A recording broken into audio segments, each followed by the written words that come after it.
Welcome to the Healing Practice Podcast, a space for navigating the natural seasons of womanhood and personal growth.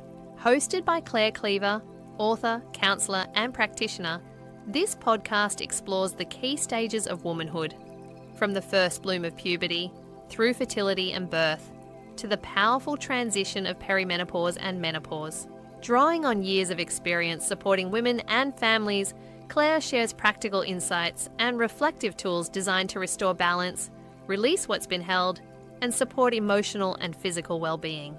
This podcast is about listening, understanding, and walking your path with greater clarity and compassion. Wherever you are on your journey, you're welcome here. Welcome, and thank you for listening to the Healing Practice Podcast. I'm Claire, and today we're going to talk about a very interesting topic that's very dear to my heart for a whole lot of reasons. And this is called The Body Keeps the Score. And this may well be a topic that you're familiar with because it's written by an excellent author who writes very much about the cost of the body keeping the score in terms of trauma that has not been released. And this is specific, though, to the nervous impacts post-birth. Not just the first birth, but subsequent births if women go on to have more than one baby. And so it's very much about understanding how we view birth from a purely biological, physical view to something that has an ongoing physiological effect and impacts on the woman post her birth experience.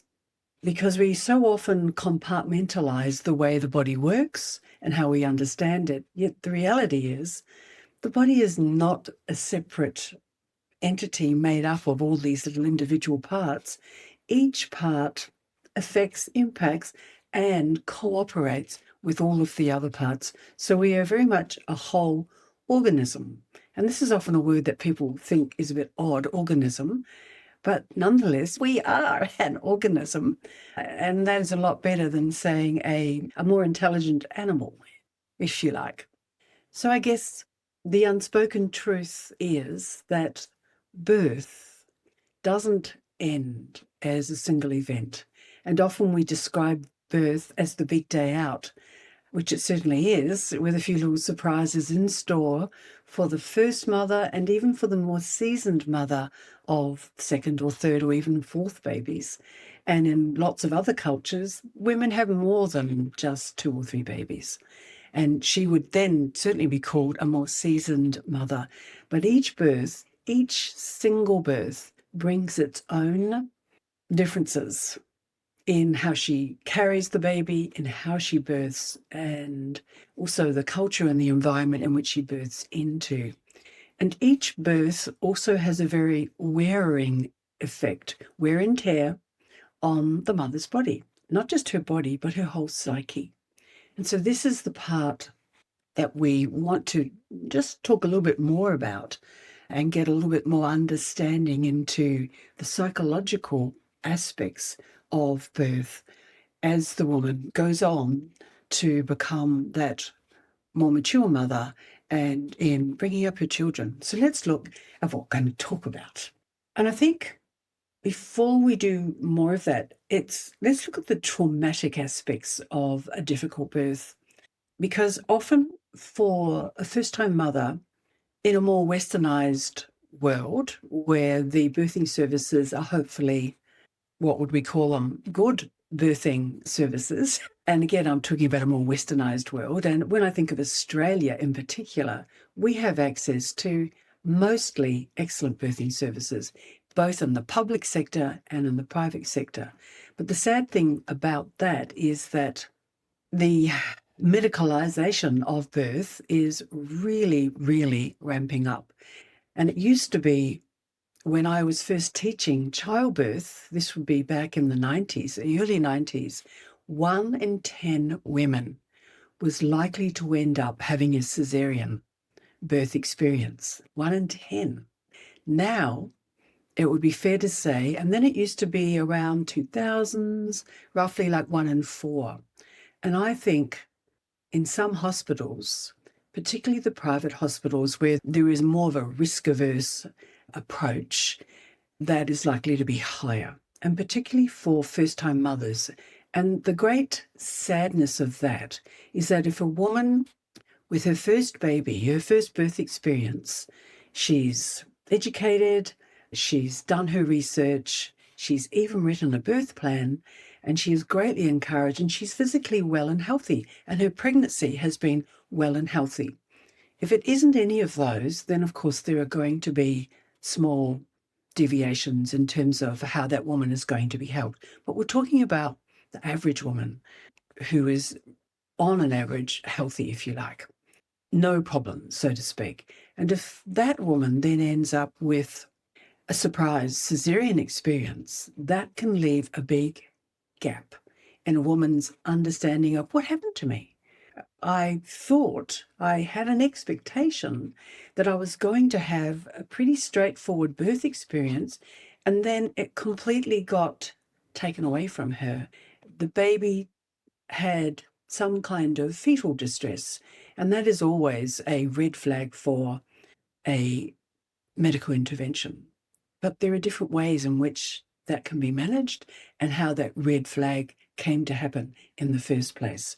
And one of the most obvious links is that when a woman, during her labour experience, if she is in a state of heightened arousal, and we're talking about cortisol, we're talking about that kind of arousal, where she feels fearful that her birth experience is all of a sudden outside of her control, then that is going to ramp up her feelings of fear, inadequacy. Oh, I can't do this anymore. Oh, my baby is at risk and I need to submit. And that is the right word. It sounds a bit harsh. I need to submit to whatever the medical doctors, nurses, caregivers around me are suggesting. And then before the woman knows it, she's had a cesarean birth experience and she is grateful that her baby has been miraculously saved, if you like, and has come through well and good, and that she herself is in good shape, except with the cesarean birth experience to recover from in terms of the actual surgery. The trouble with that is that more and more women get to experience a cesarean birth experience, and they are left with this very uncomfortable gap or hole of, okay, I am grateful for that, but there is a part of me that feels like it's not okay. And those feelings of, I really wanted this birth experience, and perhaps there was a degree of high expectations which were never going to be realized. But nonetheless, if it seemed reasonable to expect a straightforward vaginal birth experience and it was anything but, then it is also reasonable to expect that a woman will have some feelings, important feelings that need to be processed accordingly. And it's the lack of processing accordingly, which is what then happens when a woman has no recourse except to, unfortunately, and most often, blame herself. Oh, it was my fault. And thus begins the long and broad pathway of mother guilt, almost a subject on its own. But for the time being, we're going to keep it within this conversation of this podcast.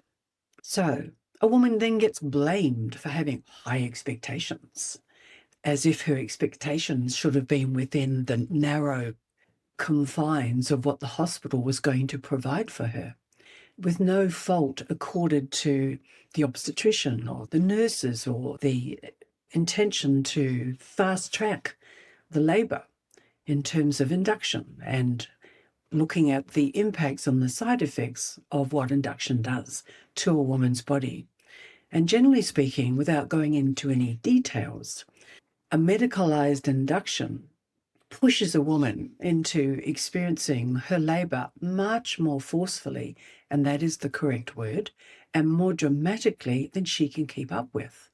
Her own hormones built in to support a natural flow of a birth experience, the endorphins, all of that, the oxytocin, to manage and to track and to counter the strength of a contraction, and then to introduce the lull, the resting phase in between, to give her the necessary rest before another contraction comes.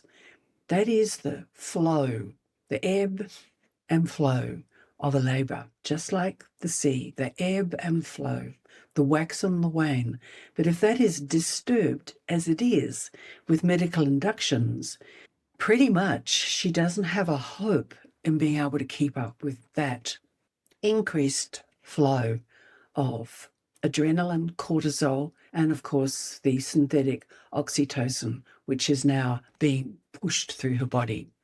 And to expect a woman to not be affected by that is naive.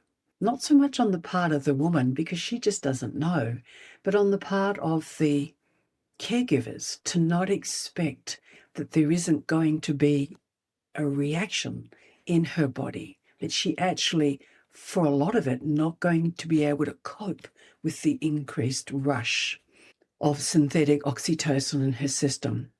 So no wonder that she is going to want pain relief. So whether it's pethidine, whether the labour slows down, whether she ends up needing an epidural.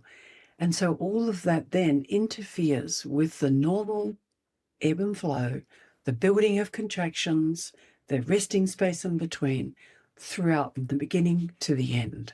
So by the time the woman is ready to push, if she is at that stage, if she gets to that stage, she is likely to be quite exhausted by this experience through no fault of her own. And this is the thing, through no fault of her own, that the well-managed, medicalized birth approach in the hospitals pushes a woman into a situation where she is not in charge anymore.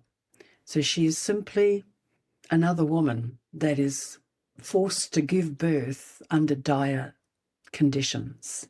So it is no wonder that the experience of what seems like a life-giving cesarean birth can leave a woman feeling, what the heck happened?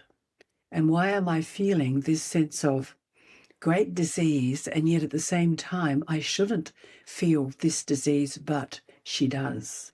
So how does she join the dots about her experience, feeling grateful for her baby and for her life, so to speak, and yet still having to process these feelings that she doesn't know what to do with? This is what this podcast is about in terms of the body keeps the score of birth. And so if a woman then goes to her local childhood group that may have been arranged through her local area, and she may meet other mothers, and then she may discuss her birth experience and may discover that her birth is very similar to most of the women there. These days, in 2026, it is incredible to say that a woman who is unscathed by our modern hospitals and ends up having a vaginal birth all by herself, so to speak, is the rare woman. Most women will end up with a highly medicalized birth experience and think they were lucky to have that, and then will go on to hopefully not want that second time round. So they'll look for, who can I talk to? Who can I speak with? How can I redo my birth experience? How can I recover from this before going through it again? And then there is the old saying that once a cesarean, always a cesarean. Well, this was certainly the case when my mother gave birth, but back in the old days. But unfortunately, that is still very much the thinking in 2026, which is extraordinary.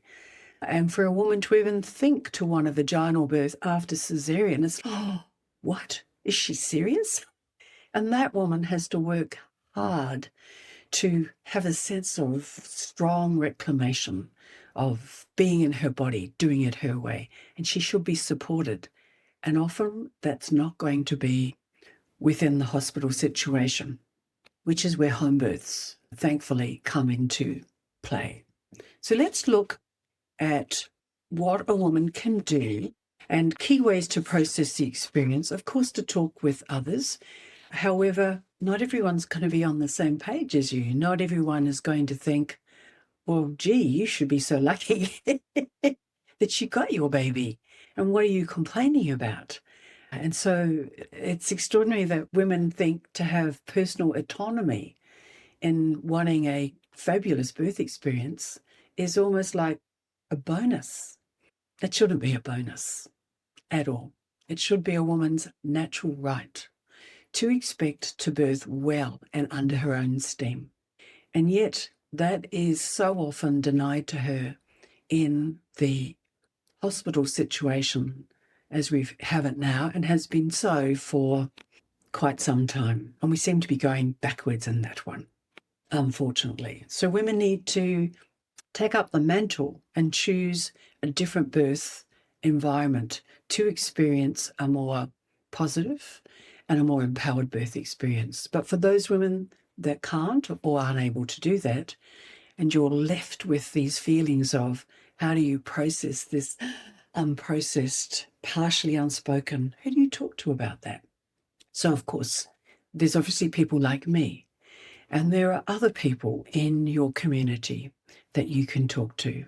Perhaps your mother is one, or an auntie who's had a positive birth experience and who understands what you're talking about.